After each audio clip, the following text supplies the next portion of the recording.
Hello, class. Hi. You might be wondering, why do I have these sunglasses on when I'm just sitting in my house, in my room? But let me tell you why. Today, I'm going to be talking to you guys about the male gaze. Get it? Okay. Twinkle, twinkle, little star, how I wonder what you are. Up above the world so high, like a diamond in the sky. Twinkle, twinkle, little star, how I wonder what you are. Hey guys, it's Megan. I'm here. I'm sorry I can't be with you guys watching this, but I'm going to be getting my wisdom teeth taken out. Aww. So yeah, I'm going to be in pain as you guys are watching this. So basically, the male gaze is a term coined by Laura Mulvey, who is a female theorist. Mulvey explains in her essay, Visual Pleasure and Narrative Cinema, Mulvey explains that the male gaze is when the female is the object or icon, and the male is the onlooker as the female satisfies his sexual needs. Her essay describes the male gaze as a form of sexual inequality. And so, for instance, in cinema and TV, the male gaze is basically when the camera is put in a perspective as though the male is from the opposite end. And the male gaze is an aggressive act. And Mulvey goes on to explain how the male gaze strives in patriarchal culture. And it is also important to note the scientific term for the pleasure of looking is scopophilia.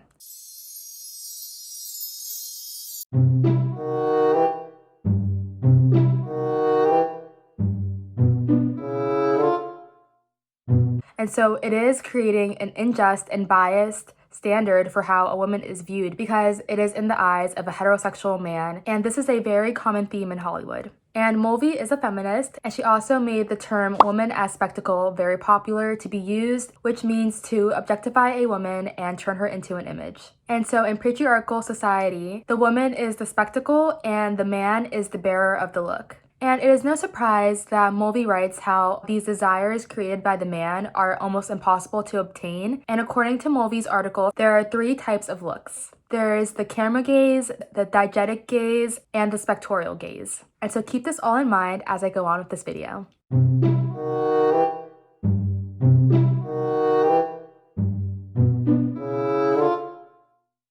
And Mulvey's article was written in 1999, which, as you know, is the start of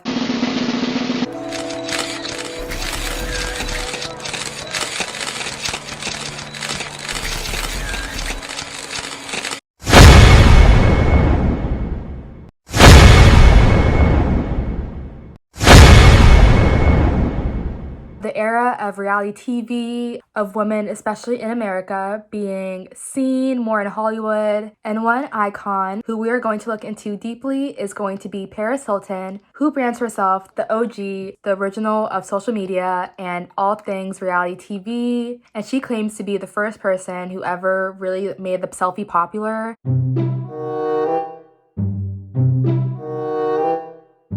And she has been very much seen, especially in the early years of the 2000s. And after doing extensive research, I have noticed that she is the mastermind of the gaze, and she really has perfected being a woman at the hands of the male gaze. And she basically has created a character who fits this male gaze prototype. Hi, I'm Paris Hilton, and I'm here to tell you why the early 2000s were the hottest years in fashion history, but you already knew that. I love seeing all my favorite looks on the runway inspired by me, the OG. Because I love you guys so much, I want you all to look cute. So today I'm gonna tell you some of my favorite 2000s trends and why I love them. Tracksuits. Tracksuits are so cute and comfortable, but always wear ones that are colorful, or else you'll look like you're actually going to the gym. Ew. Graphic tees. T-shirts are the best way to tell the world your most profound thoughts. Mini skirts. Skirts should be the size of a belt. Life's short. Take risks. Uggs. Actually, I'd never be caught dead leaving the house in Uggs. Always wear heels. Pink. Trade millennium pink for millennial pink. Multiple phones. Staying connected to your BFFs is super important, so you should have at least 3 phones and they should all be bedazzled. Tiaras. Always dress like a princess. If you do, you'll be treated like one. Best friends. Best friends are the best accessory. Rhinestones. There's no such thing as too many rhinestones because it's hot to bling as much as possible. Trucker hats. I love trucker hats, but Von Dutch, no. So Paris Hilton is an American media personality. She was born on February 17th, 1981 in New York to Kathy and Richard Hilton. And Richard Hilton, Paris Hilton's father, is a co-founder of the Hilton Hotels, and that is his family company. And his great-grandfather founded the Hilton Hotels, which is a worldwide hotel franchise, and it is doing extremely well. And it is one of the main reasons why the Hilton name has standed so strong until today. So let's go back in time. So Paris Hilton grew up in Los Angeles, her mother being a socialite. Two of her mother's sisters and aunts starred on the reality show Real Housewives of Beverly Hills. Paris's aunts always considered her very beautiful and assumed that she was going to become a model someday. But Paris viewed herself more as a tomboy, and she actually wanted to become a veterinarian later in her life. However, things started to change for her when her parents decided to move out of Los Angeles and go back to the East Coast. And there she began a new school. And at that school, she encountered some bullying, and feeling trapped in school and feeling like there was nowhere else to escape, she began going to parties. And as she began going to more parties, her parents attempted to control her and wanted to tame her a little bit, but that was almost impossible to do, and so they decided to set her up to go to a boarding school. And by the way, this school was in Provo, Utah. In her documentary, This is Paris, Paris Hilton describes this experience as being very troubling for her. She explains that she was kidnapped in her sleep and taken to this boarding school, and she stayed there for about 7 months. And while she was there, her and a friend at the school decided to run away and escape, jumping through flights of stairs. They ended up being punished and put into solitary confinement. And while she was at the school, the traumatic experiences continued. She was abused by the teachers and administration there. Something happened in my childhood that I've never talked about with anyone. I just heard screaming, bloody murder. But I couldn't tell you guys because every time I tried, I would get punished by them. I still have nightmares about it. Paris Hilton is opening up about her alleged childhood trauma for the first time. I don't even know who I am sometimes. I didn't used to be that way. The 39-year-old heiress first alluded to her story in the trailer for her upcoming YouTube documentary, This is Paris. I feel like the whole world thinks they know me. That's hot. That's hot. That's not bad. Sorry, I'm so used to playing a character that it's hard for me to be normal.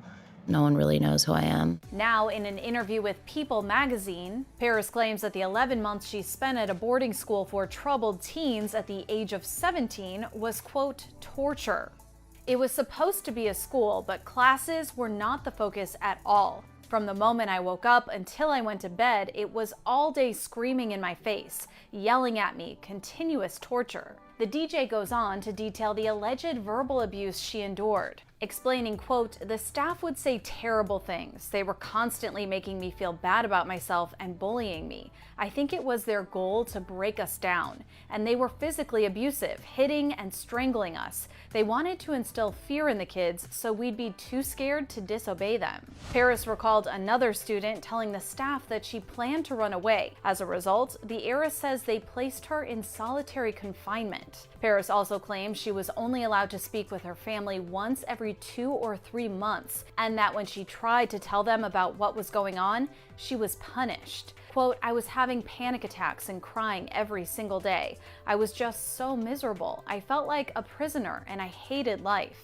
Paris says she hadn't spoke about the whole ordeal until now because she was just grateful to be out of there. And while she says she has no plans to seek legal action against the school, she's determined to make sure this doesn't happen to anyone else. Quote, I want these places shut down. I want them to be held accountable. I want it to stop for good, and I will do whatever I can to make it happen. Although this experience was very traumatic and hard for Paris, she thought of the idea to become Paris Hilton. And she wanted to become the person that her parents would accept, people would love, and boys would fall in love with. And that character meant someone who had a soft voice, always wore pink, was not a tomboy like she once was, would play dumb to avoid working hard or to be too masculine. And this character she built and thought of ended up working. Let's take a look at this character. Next, the conversation turned to Hilton's on-screen persona, where she talks either in a baby voice I'm gonna name her Lady Coco Chanel. or in a tone somewhere between a whine and a whisper. No. Here, she made an unusual admission. Is it true that when you're not on camera that your voice drops and you're much more serious? Well, this entire time I have been playing a character, so the world has never really truly known who I am. And the real me is actually someone who is brilliant. And I'm not a dumb blonde. I'm just really good at pretending to be one. She's probably one of the most intelligent people you'll ever meet. She's extremely brilliant.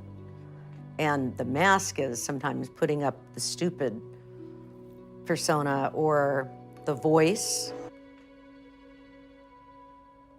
I just want to know where it stems from. You said people that see you as the dumb blonde have gotten it all wrong, Paris. Who is Paris Hilton? I am a very hardworking businesswoman and an entrepreneur, and that's what I want to be known as now. I want to talk about The Simple Life. You portrayed this character, and did you play into that character because you knew it would kind of help you in your career? Well, basically, the producers of the show told us to play these characters. They said, Nicole, you be the troublemaker. Paris, you be the ditzy, airhead, and kind of that was our characters. And we didn't realize this was the first kind of reality show out, so we had no idea what we were getting ourselves into or what a huge success it would be. And I had no idea that I'd have to continue playing this character for 5 years. So you kind of just get trapped in that character when you're having to continually do it on a TV show. Was that frustrating for you, knowing that, hey, I'm this really smart woman who is building an empire without people really understanding what was going on behind the scenes, and yet having to portray this public persona that people were dubbing as the dumb blonde girl? I don't mind, because I feel like I've really parlayed it into a huge business. And it was a lot of fun. I think if I was my serious self on that show, it wouldn't have been such a huge success. I think the fun part about it was that people could kind of laugh with it, and You were in on the joke. I was in on the joke, so I think it's even funnier now when people see, like, wow, we're really wrong about her. And this character ended up working for Paris and made her the it girl of the early 2000s.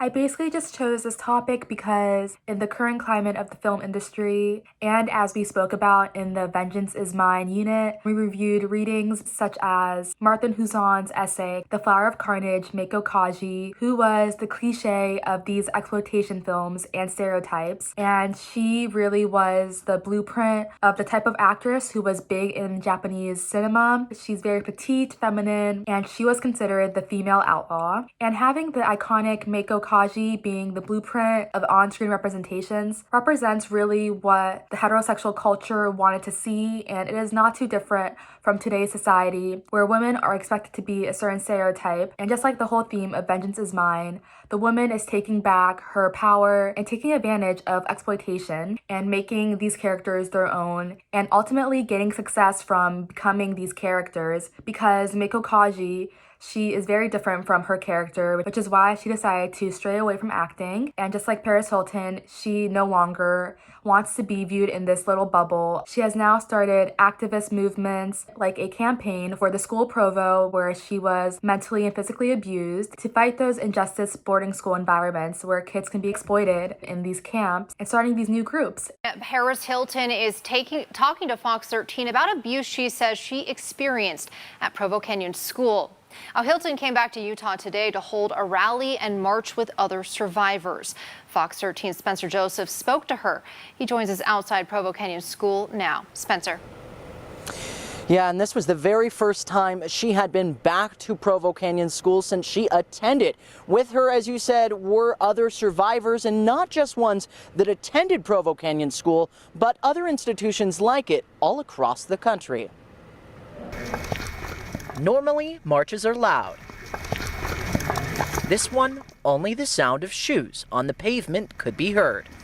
Why?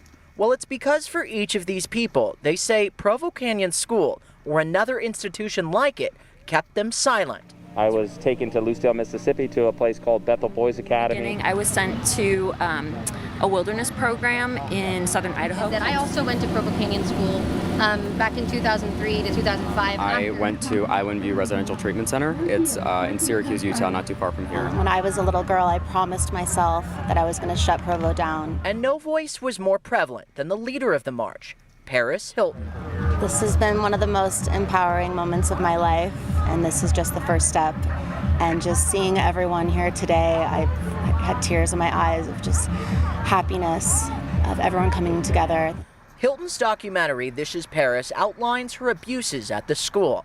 Today was the first time she returned to stand with others who experienced similar things. Because this is a secret that I've kept, and I was ashamed to tell anyone. And it's not my shame, it's not anyone's shame here, it's the shame of the people who work at these places. But at a nearby park, when those got to tell their stories, they broke their silence and spoke up. I just have been blown away just by the reaction. Hello, my community of survivors. For those attending, the abuses they talked about run deep. I have problems being touched. I have an issue. It's hard for me to connect with my family, even though now we've kind of healed and moved past it as best we can. They actually shaved my head because my hair wasn't to their code. Staff on student group cuddling.